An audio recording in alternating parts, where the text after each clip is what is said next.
شہر محبت جہاں مصطفیٰ ہے وہیں گھر بنانے کو دل چاہتا ہے۔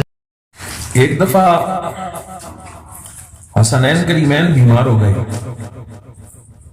جناب مولا علی کرم اللہ وجہ الکریم اور سیدہ اما فاطمہ الزہرا سلام اللہ علیہا کثیرا نے منت مانی کہ اگر یہ دونوں صاحبزادے تندرست ہو گئے، جب یہ ان کو صحت مل گئی تو ہم 3 دن روزہ رکھیں گے شکرانے کے طور پر، نفلی روزے۔ اللہ سبحانہ وتعالیٰ نے حسنین کریمین کو شفا عطا فرمائی، صحت عطا فرمائی، تندرستی توانائی مل گئی۔ اب انہوں نے منت پوری کرنے کا ارادہ کیا تو اما فاطمہ الزہرا سلام اللہ علیہا نے جناب مولا علی کرم اللہ وجہ الکریم سے فرمایا کہ روزہ رکھنے کے لیے کچھ اہتمام کیجئے تاکہ ہم وہ روزے رکھیں منت کے۔ تو جناب مولا علی کرم اللہ وجہ الکریم چونکہ گھر میں کھانے پینے کا کوئی سامان موجود نہیں تھا، تو جناب مولا علی کرم اللہ وجہ الکریم ایک یہودی کے پاس گئے اور وہاں سے انہوں نے 5 کلو جو ہے نا وہ ادھار لے کے آئے قرض کے طور پر کہ بعد میں اس کی قیمت جو ہے میں چکا دوں گا، ادا کر دوں گا۔ اما فاطمہ الزہرا سلام اللہ علیہا نے وہ جو پیس کراٹا بنایا اور پہلے دن روزہ رکھا۔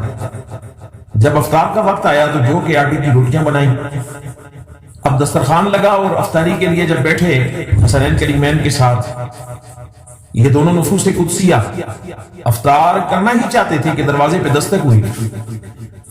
اندر سے پوچھا گیا دروازے پہ کون ہے؟ تو اس نے کہا میں مسکین ہوں، بھوکا ہوں، کھانا کھلا دو۔ جناب مولا علی نے وہ روٹیاں اٹھائیں اور اس مسکین کو دے دی، خود پانی سے افطار کیا۔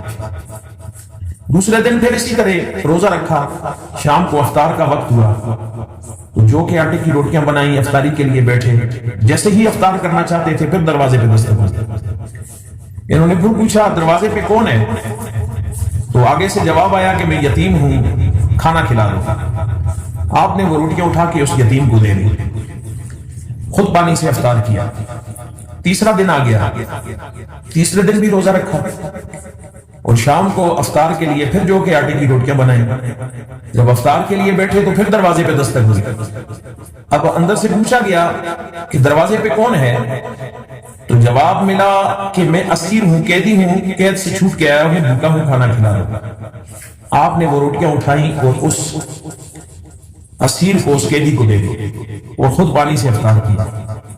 صبح رسول کریم علیہ الصلوۃ والسلام دوسرے دن تشریف لائے، حال احوال پوچھا تو جناب مولا علی کرم اللہ وجہ الکریم سے سوال کیا کہ اپنے روزے کا حال بتاؤ، 3 روزے منت کے کس طرح رکھے ہیں؟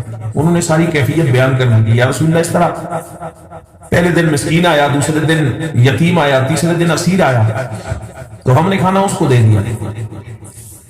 فرمایا تمہارا یہ عمل جو ہے نا اللہ کی بارگاہ میں بڑا پسند آیا ہے، اور جانتے ہو کہ وہ 3 دنوں سے تمہارے دروازے پر مسکین بن کر، یتیم بن کر اور اسیر بن کر آنے والا کون تھا؟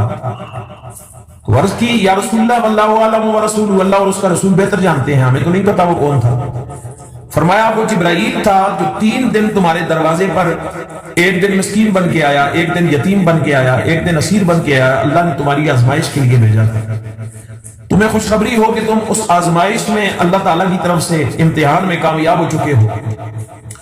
تو اللہ جل جلالہ نے ان کی شان میں یہ آیہ مقدسہ قرآن عظیم کی نازل فرمائی، وَيُطْعِمُونَ الطَّعَامَ عَلَى حُبِّهِ مِسْكِينًا وَيَتِيمًا وَأَسِيرًا، وہ جو کھانا کھلاتے ہیں مسکین کو، یتیم کو اور اسیر کو یعنی قیدی کو، صرف اللہ سبحانہ وتعالیٰ کی محبت حاصل کرنے کے لیے، اللہ کی محبت میں وہ کھانا کھلاتے ہیں۔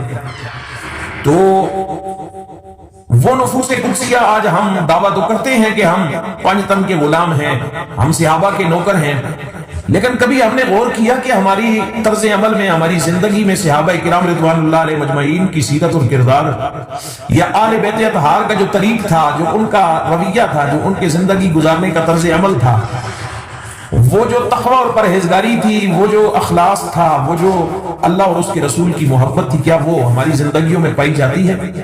یا صرف ہم نام کے مسلمان اور نام کے دعوے دار ہیں کہ ہمیں ان سے محبت ہے؟ یاد رکھیے وہ نفوس قدسیہ ہمارے لیے مشعل راہ ہے. انہوں نے زندگیاں رسول کریم علیہ السلام کی سیرت اور کردار کے مطابق طرز عمل مصطفیٰ کریم علیہ السلام کا اپنا کر انہوں نے اپنی زندگیاں گزاری ہیں، اور دنیا والوں کے لیے انہوں نے ایک طریق چھوڑا، ایک نمونہ چھوڑا کہ رسول اللہ کی اتباع ایسے کی جاتی ہے، حضور کی غلامی ایسے کی جاتی ہے. اللہ سبحانہ وتعالیٰ جل مجدہ الکریم ہمیں ان نفوس قدسیہ کے نقش قدم پہ چلتے ہوئے اپنی زندگیوں میں اخلاص، اللہ اور اس کے رسول کی محبت، تقوی اور پرہیزگاری لانے کی، اور خالصۃ لوجہ اللہ عمل کرنے کی، صراط مستقیم پہ چلنے کی، سنت رسول پہ چلنے کی اللہ ہمیں توفیق عطا فرمائے، تاکہ ہماری زندگیاں جو ہیں ان میں بھی وہ برکتیں، وہ رحمتیں، وہ قرب الہی، وہ معرفت کے جام جو ان لوگوں کو نصیب تھے وہ ہماری زندگیوں میں بھی آ سکیں اور ہم بھی ان سے استفادہ کر سکیں. اللہ ہمیں عمل کی توفیق عطا فرمائے. وما علینا الا البلاغ المبین.